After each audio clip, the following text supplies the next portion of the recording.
demonstrate how we create that. So the first line we can draw is the line that go past the helix on a superior area that we call HR. And then the second line that we can use is the one passing around the tragus. We call VM. The third line, we draw it from the antitragus area. And then the third line for the lower part of the earlobe. And then we'll find our occipital fringe. We can look at the slope here.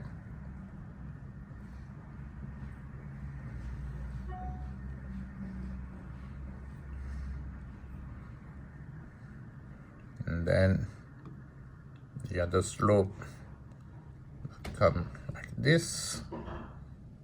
So if you look at here, it's really where our occipital fringe will be.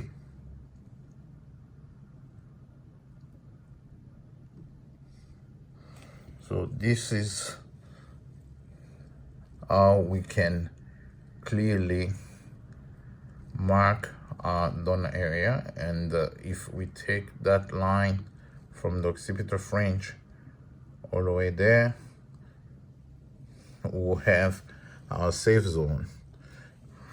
But for me, the area here anterior, we can easily harvest hair up to here, depending on the age of the patient. So this gives us area of high risk, safe donor area, and area of high risk. So this will be the typical FDA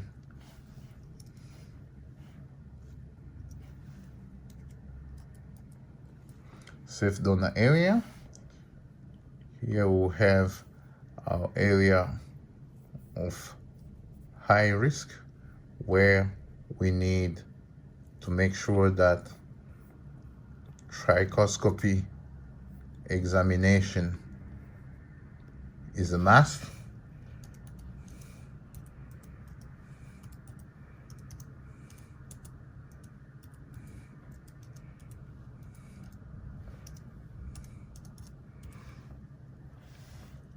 The same thing in this area here, where we need also to do a trichoscopy examination in order to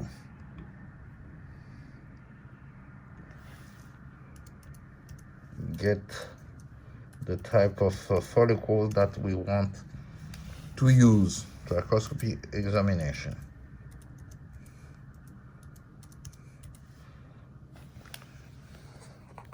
With that said, this is how we get our donor area measured,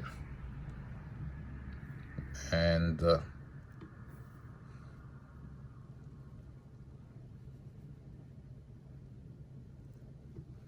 if we go and have the delimitation here in the back.